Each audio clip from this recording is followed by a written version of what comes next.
Thank you. You're so kind. Please take your seats. Thank you. Very kind of you. Thank you. Thank you.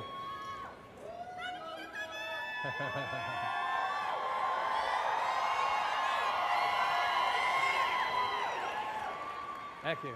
May I see a show of hands? How many people have already read Rich Dad, Poor Dad? Thank you very much. Has anybody not yet read the book? Raise your hands, please. Good. There's still one or two of you out there. Some books are for sale. Still need some customers out there, so thank you very much. For those who have not read Rich Dad, Poor Dad, I'll give you a little bit of my background on this book and why I'm here. The story of Rich Dad, Poor Dad is a true story of my two fathers. My real father was the head of education for the state of Hawaii, very smart man. He graduated from university in less than 2 years. In his family, growing up of 6 children, 3 were valedictorians, and he was one of them, straight A student. And my father went on to graduate school at Stanford University, University of Chicago, and Northwestern. Very, very smart man. And unfortunately, I call him my poor dad because when he died, not too long ago, he died broke. He had no money. Then my rich dad was my best friend's father, and he was a man who had no education at all. Yet when he passed away again not too long ago, he was one of the richest men in the state of Hawaii. So I was very fortunate to have 2 fathers teaching me.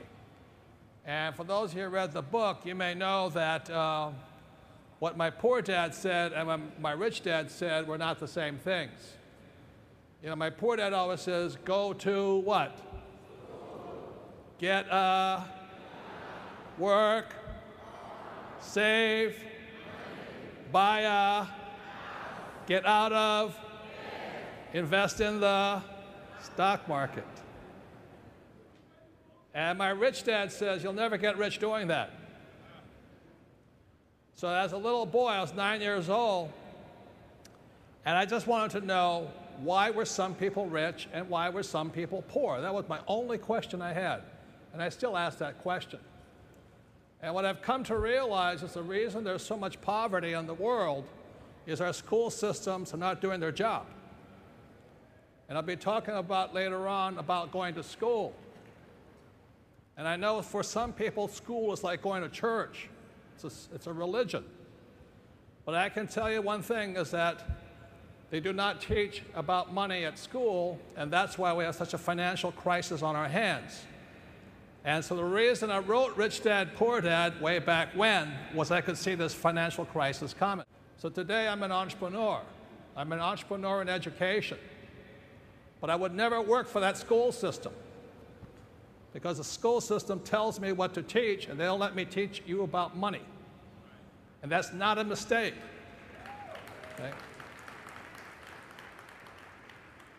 It's not a mistake, because the way you control people is through education.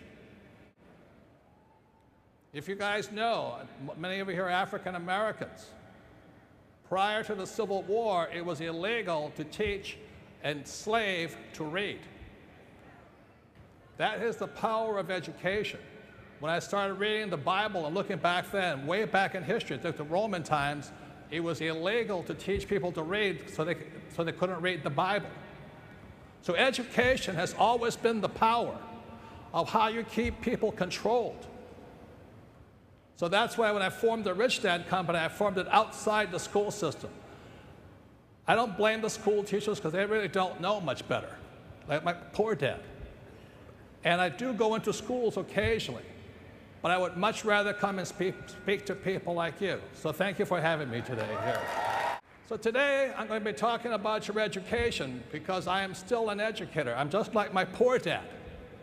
My dad was a great teacher, but I'm more what I teach what my rich dad teaches me. So that's what I'll be talking about today.